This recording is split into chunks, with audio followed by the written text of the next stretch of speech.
Assalamualaikum warahmatullahi wabarakatuh. Salam sejahtera bagi kita semua. Shalom, Om Swastiastu, Namo Buddhaya, salam kebajikan, Rahayu, Rahayu, Rahayu. Sebelumnya, perkenalkan kami dari kelompok 2 yang akan mempresentasikan tentang jaringan Prokambium. Perkenalkan, saya Awal Maulidza dengan NIM 24030204107 serta rekan saya Norma Marlindasari dengan NIM 24030204089. Dan saya Natania Anggar Eka Pratiwi dengan NIM 24030204109. Lanjut, slide.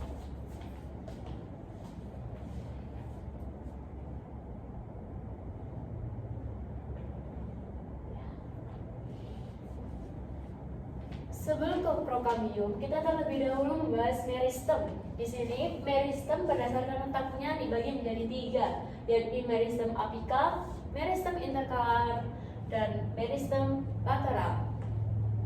Pada Prokambium, terdapat pada 2 jenis bagian tanaman, yakni pada batang dan pada akar.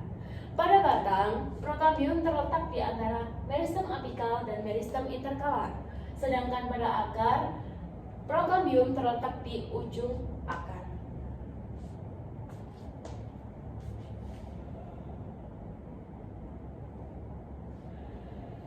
Apa sih Prokambium itu? Prokambium yakni jaringan embrional pada tumbuhan yang menjadi asal-usul dari jaringan pengangkut pada tanaman, yakni xilem dan phloem. Jadi Prokambium itu seperti orang tuanya xilem dan phloem gitu. Jadi sebelum ada xilem dan phloem itu ada Prokambium terlebih dahulu. Terus ciri dari Prokambium sendiri yakni sel-selnya kecil, berdinding tipis, memiliki inti besar, aktif membelah dan belum mengalami diferensiasi, dan terletak di bagian belakang promeristem. For your information, Prokambium itu di sini. Jadi yang titik kuning itu setelah dibelah ada titik kuning itu Prokambium. Apa sih peran Prokambium? Nah, peran Prokambium tadi kan udah dijelasin singkat, yaitu calon xilem dan phloem. Selain itu ada juga peran Prokambium lainnya, yaitu menghasilkan kambium vaskuler.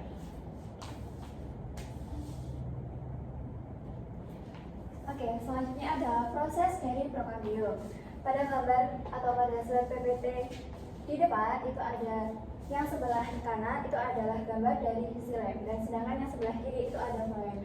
Nah, pada xilem dan phloem ini terbagi menjadi atau dapat didefinisikan dari gambarnya, yang bagian tanda panah ke atas itu pada bagian xilem tanda panah ke atas itu maksudnya adalah satu arah atau proses pergerakannya itu satu arah. Dan yang merah atau bintik merah itu adalah air dan mineralnya. Jadi dapat diartikan bahwa air dan mineralnya itu gerakannya itu ke atas, itu untuk xilem. Kemudian pada xilem ini selnya itu tidak memiliki dinding pembatas. Kemudian dinding pada xilem ini tebal, kaku dan mengandung lignin. Nah, pengertian dari xilem sendiri itu merupakan pembuluh angkut yang memiliki fungsi mengangkut air dan mineral dari akar melalui daun. Jadi dari satu arah itu tadi, jadi dari bawah ke atas. Kemudian jaringan xilem itu dibentuk oleh sel-sel yang meliputi trakea dan juga parenkim pengiring. Kemudian untuk yang phloem sendiri, ini berbeda sama xilem yang dimana kalau phloem ini itu pergerakannya dua arah. Jadi ada yang dari akar ke daun, terus dari atas ke bawah juga, dari daun ke akar seperti itu. Nah, pada phloem ini sel memiliki dinding pembatas yang berpori. Kemudian definisi dari phloem sendiri itu merupakan pembuluh angkut yang memiliki fungsi untuk mengangkut hasil fotosintesis dari daun menuju bagian tumbuhan. Jaringan phloem disusun oleh sel-sel buluh tapis dan juga parenkim pengiring.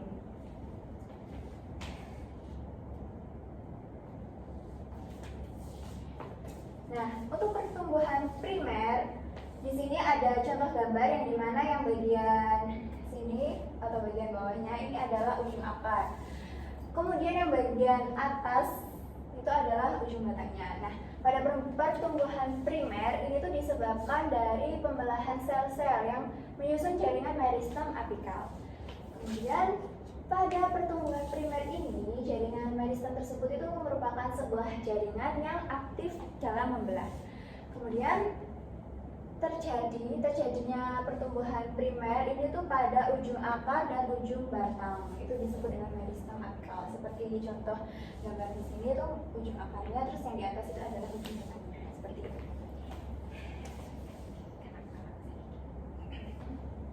Nah, kemudian ada hubungan pertumbuhan sekunder, yang dimana di sini itu ada gambar kayak batang gitu kan ya, batang yang dibelah berbentuk bulat. Nah, ini adalah hubungannya dengan pertumbuhan sekunder, yang dimana bahwa pertumbuhan sekunder itu juga sangat erat kaitannya sama pertumbuhan primer, karena definisi dari pertumbuhan sekunder sendiri ini tuh merupakan sebuah pertambahan diameter atau penebalan batang ya. Kemudian terjadi karena aktivitas kambium. Tetapi kambium itu sebenarnya berasal dari prokambium. Nah, jadi kalau misal nih prokambium itu tidak berkembang dengan baik, maka pembentukan kambium itu juga akan terlambat. Kemudian dapat disimpulkan juga bahwa pertumbuhan primer itu bukan hanya tahap yang berdiri sendiri, melainkan ada pijakan dari pertumbuhan sekunder. Maka dari itu kenapa kok pertumbuhan primer sama pertumbuhan sekunder itu kayak saling berkaitan gitu.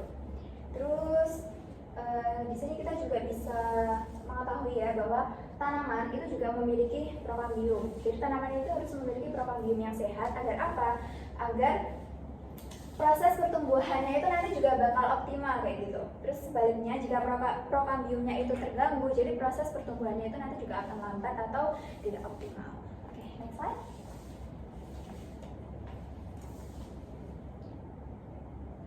Nah, di sini selanjutnya kita akan membahas studi kasus, yang mana ini ada gambar gangguan prokambium, hambatan distribusi air dan nutrisi. Di diagram anatomi batang atau struktur vaskular ini ada silam, floem, dan bundel vaskular. Ini adanya bagian normal yang menggambarkan struktur vaskular sehat. Bisa dilihat pada gambar silam dan floem ini termasuk ke gambar yang normal. Selanjutnya, nah, setelah kita melihat gambar yang normal, ini di gambar yang abnormal, yakni terlihat tanaman tomat dengan kondisi menunjukkan kerusakan pada prokambium atau xilem yang berkembang secara abnormal akibat adanya serangan patogen. Warna coklat itu berarti tanda jaringan mati atau nekrosis di pembuluh akut. Lanjut. Nah, ini pada kelayuan fusarium pada tomat. Nah, adanya proses infeksi, patogen tanah masuk melalui akar, lalu menyebar ke jaringan prokambium yang sedang aktif berkembang. Dampaknya pada prokambium ini adalah pembentukan silam primer terganggu, lalu adanya penyumbatan aliran air oleh hifa jamur dan toksin. Nah, pada dampak yang terjadi itu adanya gejala yang muncul, salah satunya yakni daun bagian bawah layu lebih dulu meski tanah tidak kering, dan jaringan vaskuler pada batang berubah warna menjadi coklat gelap. Selanjutnya pada daun juga layu menyebar ke seluruh bagian tanaman hingga akhirnya mati. Lalu pada implikasi, serangan patogen pada prokambium dapat menghentikan transportasi air, menyebabkan gagal panen pada komoditas penting seperti tomat. Seperti itu. Nah, studi kasus nyata yang kedua yakni jagung dengan mutasi genetik neuroshift.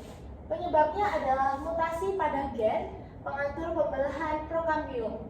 Nah, dampaknya pada prokambium ini adalah prokambium tidak berkembang optimal, lalu jaringan vaskuler terbentuk tidak lengkap dan distribusinya tidak merata.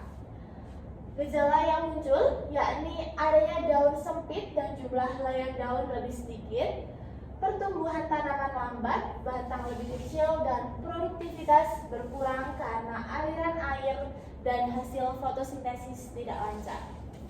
Implikasi, faktor genetik pada prokambium dapat mempengaruhi arsitektur tanaman dan hasil panen. Selanjutnya. Nah, dari apa yang sudah kami jelaskan dari slide pertama hingga slide terakhir, ini terdapat ringkasan, yakni yang pertama, prokambium itu adalah meristem vaskular primer, yaitu jaringan embrional yang menjadi asal-usul sistem pengangkut tanaman. Dari prokambium, terbentuknya silem dan floem, dua jalur vital untuk distribusi air, mineral, dan hasil fotosintesis. Peranannya menjadi fondasi pertumbuhan primer yang menentukan tinggi, kekuatan, dan kelangsungan hidup tanaman. Serta gangguan sekecil apapun pada prokambium dapat berdampak besar pada metabolisme, pertumbuhan, hingga produktivitas tanaman. Sekian pemaparan dari kelompok kami. Apabila ada yang ditanyakan, bisa ditanyakan di kolom chat di bawah ini. Dan kami akhiri. Wassalamualaikum warahmatullahi wabarakatuh.